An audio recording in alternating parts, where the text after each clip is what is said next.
We cut an orange in half. This side we left inside our live truck, and as you can see, squeezes pretty easily. This side we left out here for about 2 hours, and as you can hear, solid as a rock. This is how they're labeling street signs here because many of them have been blown away. What's going to happen on State Street?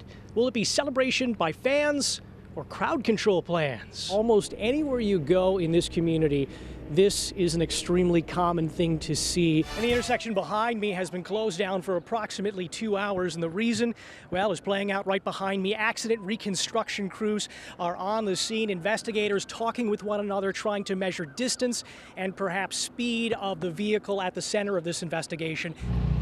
The shooting seemed like it wasn't going to stop. After the police tape wrapped around a Milwaukee neighborhood, I just don't understand what they can't. tears and heartache followed. I know it had to be somebody's loved one. Why don't they get them off of the ground? Because they was crying so hard, man. Family members say the body of 31-year-old Wilbert Lewis rested outside of the door of Atkinson Beer and Liquor Mart in the early afternoon. They don't care about day or night now. His uncle, Tony Lewis, describes him as a man who didn't look for trouble. Didn't pick with nobody. Didn't pick with nobody, man. Trouble found Lewis, however. He was shot and killed, as was a 49-year-old man. Police say a 48-year-old man was also injured. Yes. In a cascade of gunfire. That many shots. Boom, boom, boom, boom, boom, boom, boom, like this. The sounds were especially chilling, given the kind of noise you'd normally hear from the children's park across the street. Who wants their kids to get hit by a stray bullet? You don't want to get hit by a stray bullet. I was just crying, man. I didn't have no reaction. Lewis's loved ones have no idea what triggered the triple shooting. Somebody seen something. Nobody didn't see nothing. Somebody seen something. It was sad, you know. I want to know who done it. And police tell us a 48-year-old man is in stable condition this evening. Police say that no one is in custody in connection with a double murder at this time.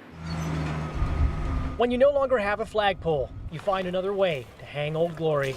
There is no sign. When you've lost most of your street signs, you find another way to mark where you live when you have no change of clothing. And we got socks, underwear, t-shirts. You find whatever you can. Let's see, I got some jeans and my Walmart jeans. Jennifer Mendoza is one of hundreds in Washington, Illinois, who lost their home to a tornado. It's a little overwhelming when you see it for the first time. I had to prepare my brother and my sister when they were coming in. The family helps with the enormous task of sorting and cleaning what remains. I cry over the overwhelming help. You know, just from strangers even. It's great here. I mean, it's a sunny day. It's a good day to clean up. So we've been sorting through multiple houses over the last couple days. Joshua Mason and his father don't even live here. They're helping a friend because his wife is pregnant who's about to need even more help and ready to blow. They salvage what remains inside a home with a view no one ever wanted to see. X marks the spot of so much destruction, but also so much cooperation. Nah, he's just my friend. Has been since junior high. It seems like we'll be all right. There's enough people around. We'll get through it. Many in this neighborhood do have homeowners insurance. They cannot say the same for those renting in apartment complexes nearby.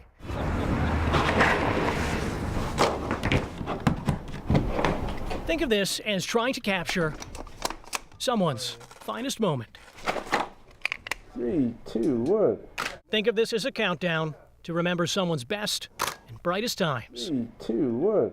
I'll be trying not to blink, you know, because when the flash, you know, right? Okay. Right, when the flash hits you, you like... You tuck the chin just a little bit. Oh, Fortunately, there are retakes at Help Portrait Milwaukee. erase that one. Erase that one. I always say I'm handsome, but... Here, the number of pictures snapped matched only by the number of smiles. This way. And the amount of laughter. Yeah. I like that one. That one? Yeah. But it's these kind of moments that are so painfully few and far between for so many. This is where my struggle started at. And that includes Yolanda Walton. It means everything to me. She waits for her portrait to be printed as part of a free holiday card. Just think about, what can I give my kids for Christmas? Because I don't have any money. I don't have a job. For the past 6 years, she's been homeless. I cried this morning. I didn't even want to come outside and take care of my business, but I had to, because how am I eat? Her life has taken her from shelter to shelter and into and out of addiction. Crack cocaine, weed, beer.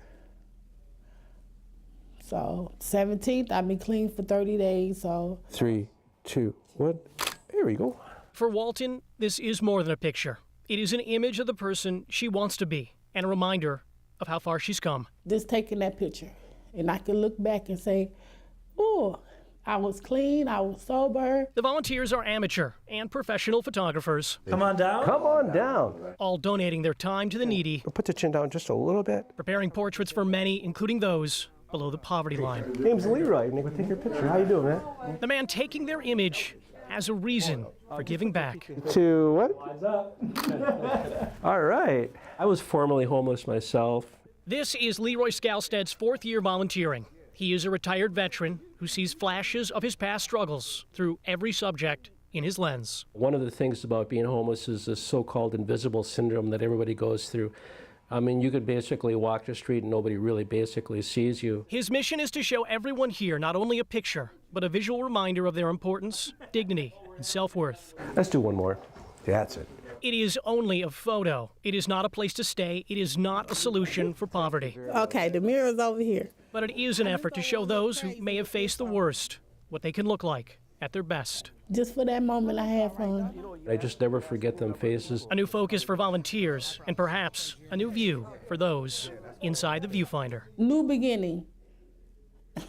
It's a new beginning for me. Jeremy Ross, Fox 6 News. With enough water, you can make a pond, or a lake, Then we'll start running a hose from here. or a mess. Oh, well, it's still pumping. Oh my God, it's crazy. The problem off of Water Street is too much water.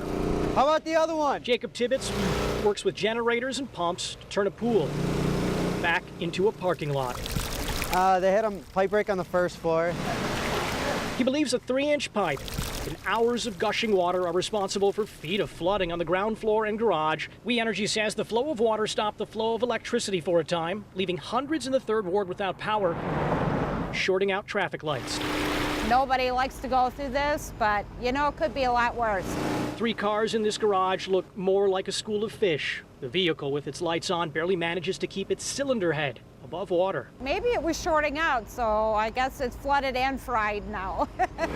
Lisa Fauster may have lost her PT Cruiser, but hasn't lost her sense of humor. Flounder works, I guess so, PT Flounder. The building's owner says it hosts 5 tenants above street level, totaling about 70 workers. But the most important business here is trying out a building with too much water along Water Street.